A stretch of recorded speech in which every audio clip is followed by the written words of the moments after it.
Suprabhatam Banaras, vanakkam, good morning. Think of the devil and devil is here. मैं आपकी बात नहीं कर रही हूँ। हाँ जी, अरे नाम लिया और शैतान हाजिर। क्या कर रहे हैं? ये कहावत तो सुनी है ना आपने? वही तो आप भी सोच रहे होंगे कि सुबह सुबह तो भगवान का नाम लेते हैं ना, फिर शैतान का विचार। अयो ये सुर बदला, ये सुर किधर है जी? तो बनारस सुर तो यही है, बस लयकारें बदल रही है क्योंकि ठंड बढ़ रही है ना। बनारस का तापमान 13 डिग्री से 14 डिग्री सेल्सियस हो रहा है। ठंडी हवाएं अपना असर दिखा रही हैं। हालांकि दिन के टाइम ह्यूमिडिटी का वो आलम होता है ना कि सुबह में जितने भी गर्म कपड़े हम अपने शरीर पर धारण करते हैं, दिन होते होते तक ये कपड़े उतार फेंक दिए जाते हैं और बस यही तो मौका मिल जाता है ढेर सारी बीमारियों को जो सर्द गर्म के इस मिलन से पनपते हैं। तो बनारस ऐसा हरगिज ना करे। इस बार पूरे साल 45 से 48 डिग्री तापमान में हाय गर्मी करते करते सभी ने सर्दी के मौसम की बहुत गुहार लगाई है। हिल स्टेशन पर वेकेशन मनाना है, ठंडी हवा, ठंडा पानी, और अब क्या याद आ रही है ना नानी? कितनी अजीब बात है ना बनारस। गर्मी में हम ठंडी जगहों पर जाने के लिए प्लान करते हैं, लेकिन जब ठंडी आती है तो हम ये नहीं कहते चलो हॉटेस्ट प्लेस पर चलते हैं। वैसे क्या आपको पता है Banaras, where is the hottest place on earth? तो वो है ईरान का ल्यूड डेजर्ट, जहाँ पे 70 डिग्री से 80 डिग्री तक का टेम्परेचर मॉनिटर किया गया है। इसके अलावा डेथ वैली और सोनोरम डेजर्ट में भी दुनिया हॉटेस्ट प्लेस में शामिल है। और उससे भी ज्यादा हॉट एक और जगह है, हाँ जी, जहाँ शामिल है देश दुनिया की हॉट बातें, मजेदार ऐतिहासिक जानकारियाँ और ढेर सारी बनारसी चकल्लस। और वो जगह है दी वन एंड ओनली बनारस का number 1 morning show, good morning Banaras. सुबह के 7 बज चुके हैं जनाब, और आज है 23 नवंबर बुधवार का दिन। आज के दिन में क्या है खास, ये भी बताएंगे हम। बस बने रहिए बनारस आपकी अपनी वाणी आकाशवाणी के साथ। एंड हियर आई एम, आपकी hottest RJ Banarasi Imarti Meethi Kirti. So get ready Banaras for एक और Sangamam on 100.6 FM। Banaras sky is the limit. ये सेंटेंस तो सुना होगा ना आपने। हाँ जी, कभी कभी ये साउंड ऐसे अचानक से सुनो तो ऐसा लगता है कि है limit, but actually sky is just limitless man. मतलब ये आसमान ही है जहाँ आपकी उड़ान को परवाज मिलता है। आप चाहे जहाँ जिधर भी हाइट को पा सकते हैं। There is nothing to prevent from being very successful.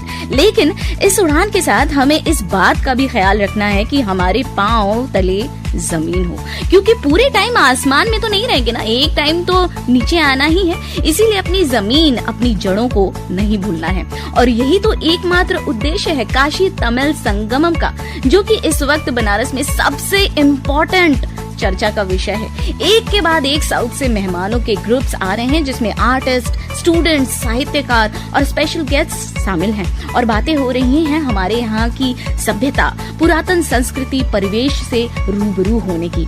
जैसा कि साउथ इंडिया का कल्चर बहुत ही रिच है और हमारे उत्तर भारत में कला, संगीत और नॉलेज का भंडार है। और इन दोनों के बीच आदान प्रदान यानी कि एक्सचेंज का ये जो प्लेटफॉर्म है ना, ये ना सिर्फ हमें इस तेजी से बदलती हुई दुनिया में अपनी जड़ों को मजबूती देगा, बल्कि इससे व्यापारिक गतिविधियों को भी बढ़ावा मिलेगा। हाँ जी, तभी तो इस एक महीने के इवेंट में सिर्फ तमिलनाडु ही नहीं, भारत के दूसरे स्टेट से भी लोग जुड़ रहे हैं। तो ऐसे ही कुछ लोगों से हमने भी मुलाकात की। चलिए आपको मिलवाते हैं उनमें से कुछ लोगों को। हेलो, नमस्ते। हाँ जी, आपका नाम क्या है? नमस्कार, मैं शुभा तिवारी।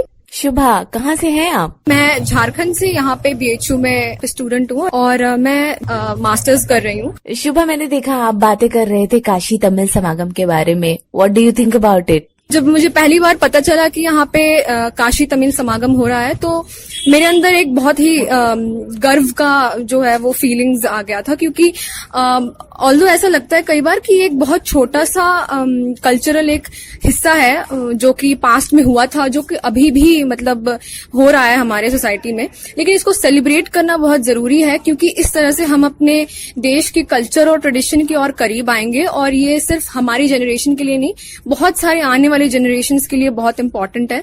और ये हमें अपने रूट्स से, जो अपने जड़ें हैं, उससे काफी कनेक्ट करने में हेल्प करेगा। Okay, thank you so much. All the best. Thank you so much. जी सर, आपका नाम क्या है? मेरा नाम उन्नी किशोर नायर, CU के नायर बोलते, उन्नी किशोर नायर। ओके, आप कहाँ से हैं? हम केरल का है, पालक्काड डिस्ट्रिक्ट, केरला। तो आप केरला से यहाँ वाराणसी में आए हैं, हाँ जी, तो आपने इस इवेंट में पार्टिसिपेट किया, आपको कैसा लगा? बहुत अच्छा लगा। इतने बड़ा एक सागर में देखने के लिए हमको अच्छा मौका मिला, बहुत खुशी है। अच्छा, तो आपको क्या लगता है ये जो काशी तमिल संगमम हो रहा है, ये मतलब कितना बेनिफिशियल होगा? ये तो बहुत अच्छा है। असली चीज तमिल भी बहुत पुराने कल्चर है, ये वाराणसी भी बहुत पुराने, ये पहले भी बहुत संबंध है, इसी के लिए बहुत अच्छा किया। आगे वाला को ये मालूम करने के लिए बहुत अच्छा होगा, स्पेशली स्टूडेंट्स को लिए कल्चर के आगे बढ़ाने के लिए बहुत बढ़िया है। अच्छा, thank you so much, thank you. Thank you. देख रहे हैं ना बनारस, कहाँ कहाँ से लोग इस संगमम का हिस्सा बन रहे हैं, तो आप भी तैयारी कर लीजिए। बहुत सारे प्रोग्राम्स बनारस में हो रहे हैं। अरे मतलब भले ही एज अ पार्टिसिपेंट आप नहीं इस प्रोग्राम में हिस्सा ले, लेकिन दर्शक तो बन ही सकते हैं ना। फिलहाल श्रोता बने रहिए, क्योंकि आपकी वाणी आकाशवाणी पर चल रहा है बनारस का number 1 morning show good morning Banaras. और अब हम जानेंगे इस संगमम के साथ और क्या प्रोग्राम्स हो रहे हैं खास हमारे बनारस और देश दुनिया में।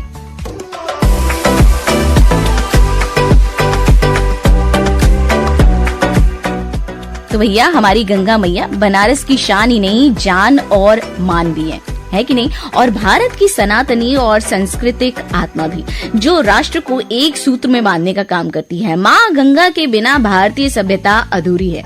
ये हमारी सांस्कृतिक धरोहर ही नहीं, प्राण वायु है, और इसको स्वच्छ बनाना और रखना हमारी जिम्मेदारी है कि नहीं? तो इसलिए नमामि गंगे ने स्वच्छता जागृति के तहत दशाश्वमेध से शिवाला घाट तक जन जागरण किया, संकल्प दिलवाया। और मैं क्या कहूँ कि इस संकल्प को आप भी ले लीजिए, अपना कर्तव्य जानिए, मानिए, और अब आगे बढ़ते हैं ना। बनारस, इतनी सारी खूबसूरत बातें हो रही हैं हमारे बनारस में, जिसमें एक और बात हो रही है, वो है खेलो बनारस।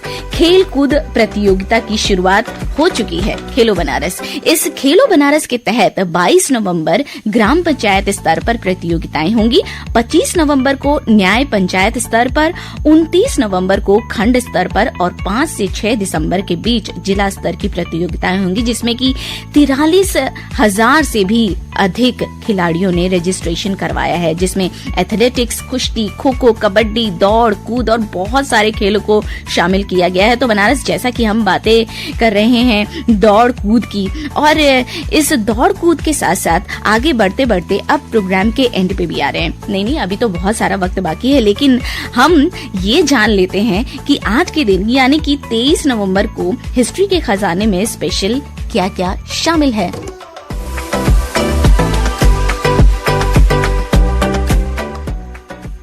भारत में पहली बार राष्ट्रमंडल शिखर सम्मेलन का आयोजन हुआ बनारस आज ही के दिन 1983 में। 1997 में साहित्य अकादमी पुरस्कार विजेता निराद सिंह चौधरी ने अपने जीवन के 100 वर्ष पूरे किए। Wow, that's great. 100 साल जीवन के, मतलब 100 बर्थडेज, कमाल है। तो चलिए इसी बात पे ये भी जानते हैं कि आज कौन से कमाल के व्यक्तित्व ने इस धरती पर अवतरण लिया, मतलब आज के दिन किसका है हैप्पी द बर्थडे।